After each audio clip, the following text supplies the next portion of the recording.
পরিবারের সদস্যদের সাথে মিলেছে বিএনপি নেতা হারিস চৌধুরীর ডিএনএ। এখন স্বজনদের পছন্দমতো কবরস্থানে মুক্তিযোদ্ধা হিসেবে রাষ্ট্রীয় মর্যাদায় তার মরদেহ দাফন করতে বলেছে আদালত। এ বিষয়ে প্রতিবেদন দাখিলের পর বুধবার বিচারপতি ফাহমিদা কাদের ও বিচারপতি মুবিনা আসাফের হাইকোর্ট বেঞ্চ এ আদেশ দেন। শ্রীলঙ্কা আবারও রপ্তানিতে শীর্ষে।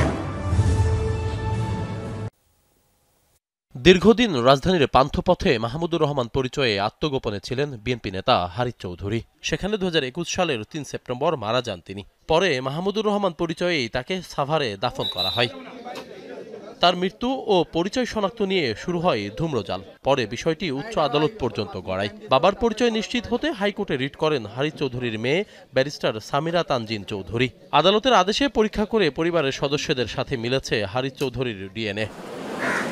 এ বিষয়ে প্রতিবেদন দাখিলের পর পরিবারের পছন্দমতো কবরস্থানে রাষ্ট্রীয় মর্যাদায় মুক্তিযোদ্ধা হিসেবে হারিস চৌধুরীর মরদেহ দাফন করার আদেশ দিয়েছেন আদালত।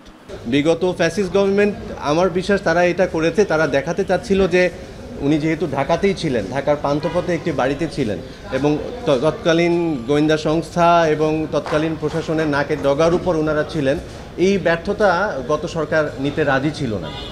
এবং তারা যেহেতু উনাকে একটু ভিন্ন নামে থাকতে হয়েছে, সুতরাং তারা ওই নামেই তাকে স্বীকৃতি দিয়েছে। মারা যাওয়ার পরেও ওনার প্রকৃত পরিচয়টা উদ্ঘাটন করতে চায়নি।